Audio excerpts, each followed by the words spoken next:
हाँ जी, स्वागत है आपका आज वापस। कल अपन बात कर रहे थे सेंटेंसेस के बारे में। ठीक है, आज भी अपन उसी बिंदु पर आगे बढ़ के कुछ क्षण बाद वर्ब के बारे में जानेंगे। तो सेंटेंसेस, कल अपन ने 4 प्रकार के सेंटेंस के बारे में देखा था। जैसे कि फर्स्ट पे अपन ने देखा था एक्शन वाला, सेकंड स्टेट वाला देखा था, और थर्ड देखा था अपन ने पोजीशन वाला, और फोर्थ देखा था अपन ने एम्फासिस। ठीक है, जैसे अपन ने कल समझा था एक्शन वाले में कोई कार्य किया जाता है। जैसे मैं आपको पढ़ा रहा हूँ तो मैं काम कर रहा हूँ, स्टेट में अवस्था बताई जाती है, जैसे कि I am a teacher, I am a student. Okay, तो स्टेट वाला हो गया जैसे मैं मालिकाना हक, मेरे पास मार्कर है, मालिकाना हक वाला हो गया एम्फेसिस, किसी वाक्य पे जोर देना, मुझे पढ़ाना है, मुझे स्नान करना है, मुझे नाचना है। ठीक है, और इसके अलावा एक और जगह था अपन एम्फेसिस में जिसका अर्थ होता है पढ़ता, जैसे कि मुझे नाचना पड़ता है, मुझे खाना पड़ता है। ओके, ठीक है, ये अपन ने देखा था। तो आज अपन आगे बढ़ते हैं इसी सिलसिले में। ठीक है, तो ये तो आपने टाइप देख ली सेंटेंस के कैसे कैसे हो सकते हैं। तो मेन बात ये सेंटेंस का एक मास्टर फॉर्मूला होता है। मास्टर फॉर्मूला, ये देखिए आप। तो मास्टर फॉर्मूला क्या होता है? Subject plus verb plus object, object plus other word.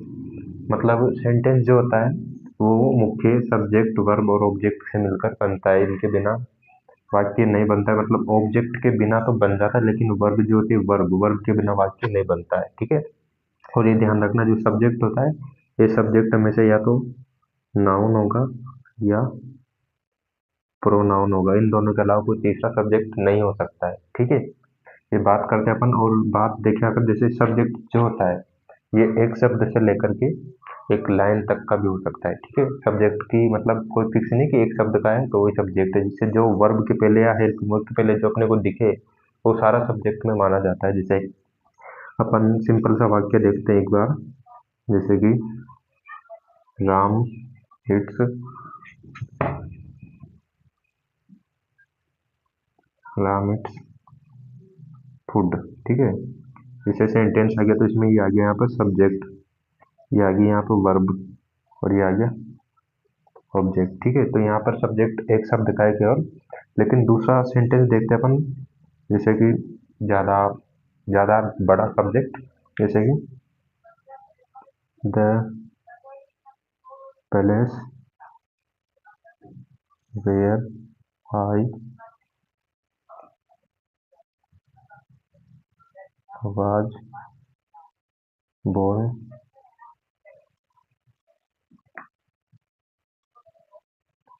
Is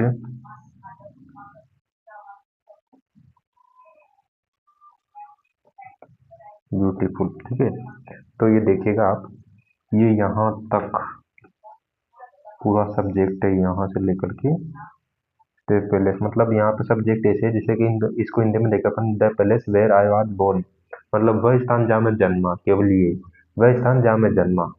बहुत सुंदर है, बहुत सुंदर है। मतलब ये होगी वर्ब, एम भी देख सकते हैं अपन इसको।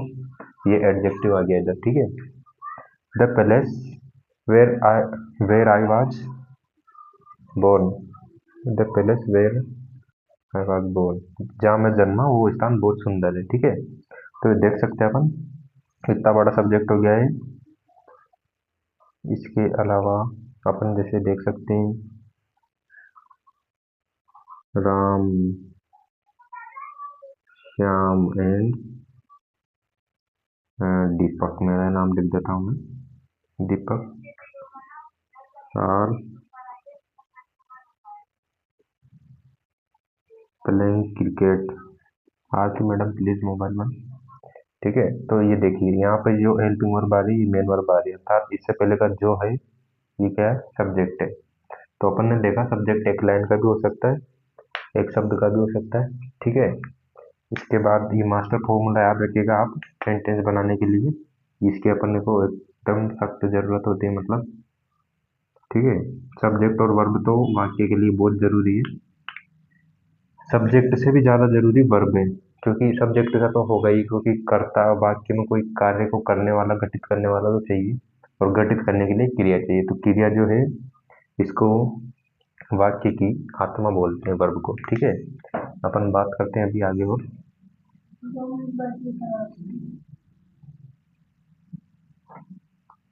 अपन अब वर्ब के बारे में देखेंगे, वर्ब क्या क्या होती है। सेंटेंस के बारे में आपने समझा, इसमें क्या सब्जेक्ट होता है, वर्ब होती है तरह, ऑब्जेक्ट होता है। इसमें वर्ब को वाक्य की आत्मा कहा जाता है, ठीक है। सब्जेक्ट एक लाइन का भी हो सकता है, एक शब्द का भी हो सकता है, दो शब्द का भी हो सकता है, ठीक है। ये भी आपने देखा। तो अभी अपन बात करने वाले हैं वर्ब की। वर्ब, ठीक है। तो वर्ब का हिंदी में अपन कह सकते हैं क्रिया, बोलते हैं हिंदी में से क्रिया, अर्थात कोई किया जाने वाला काम। अभी बात करते हैं अपन क्रिया की। तो दोस्तों क्रिया की बात कर रहे थे अपन, अर्थात किसी कार्य का होना या पाना जाए उसे वो क्रिया कहते हैं, अर्थात किसी कार्य का अपने को दिखती है वो कार्य, ठीक है। तो क्रिया देखिए, अपन क्रिया को वाक्य की आत्मा कहा जाता है। तो देखिएगा आप लिखते हैं इसे, क्रिया को वाक्य की आत्मा कहा जाता है। अब देखिए दोस्तों, अपन जब क्रिया को आत्मा कह सकते हैं, आत्मा मतलब जैसे अपने शरीर में भी आत्मा है, अगर अपनी आत्मा निकल जाए तो शरीर का कोई महत्व क्या नहीं है। इसी प्रकार अगर वाक्य में से क्रिया निकाल दी गई है तो वो वाक्य का कोई महत्व नहीं रहा। अर्थात इंग्लिश में भी लिखते हैं अपन इसको, verb is the soul of a sentence. अतः यहाँ पर क्रिया का बहुत ज्यादा महत्व है, ठीक है। क्रिया आप देख सकते हैं, जैसे क्रिया को अपन देखें दोस्तों, मुख्य रूप से दो भागों में बांट के इसको अपन अभी देखते हैं। दो भाग कौन कौन से होते हैं, तो एलिमेंट ऑफ वर्ब, ठीक है। कितने होते हैं, तो एक और दो, ठीक है। पहला भाग देखेंगे इसका, मेन वर्ब, ठीक है। और दूसरी होती हेल्पिंग वर्ब, ठीक है। ये क्रिया के अपने को दो रूप देखने को मिलते हैं। अब मेन वर्ब में जैसे आप देख सकते हैं, इट, बात, मतलब जो मेन वर्ब के रूप में मुख्य क्रिया का काम करती है, इट, बात, हाँ, और टीच, लाइट। इसको अपने यहाँ नंबर डाल देते हैं, एक नंबर की वर्ब का ये एग्जाम्पल है, ठीक है।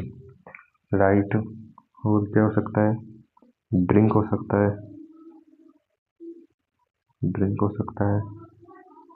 इसके अलावा रन, अर्थात कोई भी काम जो किया जाता है, अर्थात मेन वर्ब आप समझ सकते हैं मेरी बात। ये कहना खाना खाना खाया जा रहा है तो वो मेन वर्ब का काम करे। ये हेल्पिंग वर्ब अर्थात जो मेन वर्ब की सहायता करे, इसको हिंदी में यहाँ कह सकते हैं अपन मुख्य क्रिया तथा ये सहायक क्रिया, ठीक है। अब सहायक क्रिया मुख्य क्रिया की सहायक होती है, अर्थात ये सहायता का काम करती है मुख्य क्रिया में, ठीक है। अब दूसरी क्रिया का अपन एग्जाम्पल देखेंगे। एग्जाम्पल क्या देखते हैं, जो हेल्पिंग वर्ब होती है ना, हेल्पिंग वर्ब,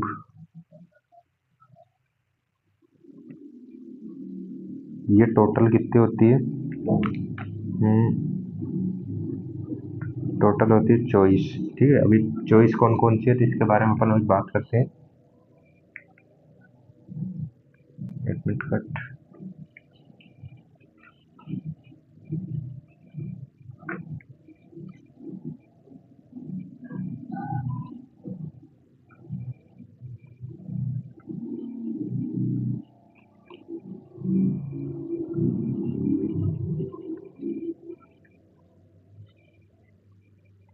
हाँ, अपन बात कर रहे हैं हेल्पिंग वर्ब।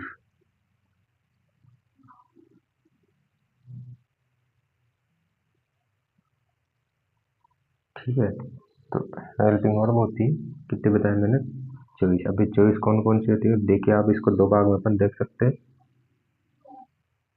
ठीक है, एक तो होती है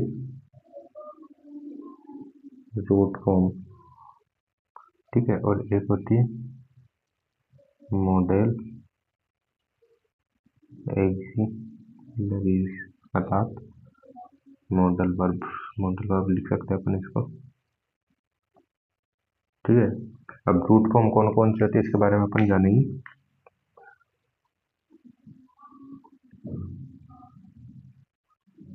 रूट फॉर्म अर्थात जैसे 3 होती है, पहले अपन देख सकते हैं बी, दूसरी डू, और तीसरी होती है हेव। ठीक है, अर्थात ये रूट फॉर्म अर्थात ये परंपरागत, ये 3 है मेन। ठीक है, अभी 3 के कौन कौन से होते हैं वो देखिएगा आप। बी में अपन देख सकते हैं इज, एम, आर, वाज, वर। ठीक है, तो 5 तो मुख्य ये होती है इसकी। ठीक है, और इसके अदर में देखें अपन तो इसको अपन जैसे वो भी देखने को मिलता है बीन और बीन। ठीक है, ये भी बी के करके मुख्य 5 ये है। ठीक है, 5 इसके होते हैं। अभी डू की बात करते अपन तो डू में आते हैं डू आ गया, डज आ गया, डिड, तथा इसकी भी अदर देखे अपन तो हो सकती है डन। ठीक है, हेव में देखे अपन, हेव मुख्य है तो हेव का हेज, हेव, हेड। ठीक है, 3 ये, हाँ इसकी 3 ये मुख्य है। ठीक है, तो टोटल ये जो रूट फॉर्म होती है ये होती है 11, बाकी 13 क्या होते हैं, मॉडल होते हैं 13। ठीक है, तो 13 और 11 24 होती है। अभी मॉडल के बारे में अपन बात करेंगे। तो 11 आप गिन सकते हैं आप इनको, 1 2 3 4 5, मतलब 5 इसमें आ गई है, 1 2 3, 3 इसमें आ गई, 5 3 8, और 3 इसमें आ गई। ठीक है, 8 3 5 प्लस 3 बराबर 11। ठीक है, तो ये होती है हेल्पिंग वर्ब। ठीक है, अब अपन ये तो अपन ने देखे रूट फॉर्म। ठीक है, इसके बाद अपन अब बात करते हैं मॉडल वर्ब। ठीक है, अभी अपन बात करेंगे मॉडल हेल्पिंग वर्ब। ठीक है, अब मॉडल हेल्पिंग वर्ब कितनी होती है, तो ये होती है 13। ठीक है, अभी 13 कौन कौन सी होती है देखेंगे आप। Can, could, may, might, shall, should, will, would, must, dare not,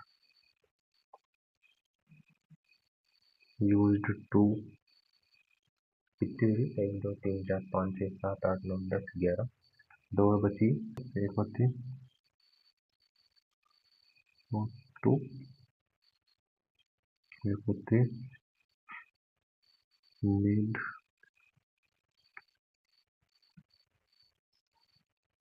need not. ठीक है, तो 1 2 3 4 5 6 7 8 9 10 11 12 13, ये 13 हो गए मॉडल हेल्पिंग वर्ब। ठीक है,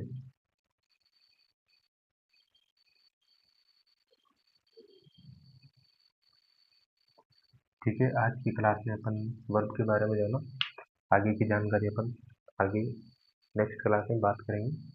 उसमें अपन ये क्रिया का कैसे प्रयोग करते हैं, किसके साथ कौन सी क्रिया आती है, सिंगुलर प्लूरल, इसके बारे में अपन बात करेंगे। ठीक है, आज के लिए बहुत बहुत धन्यवाद। जय हिंद।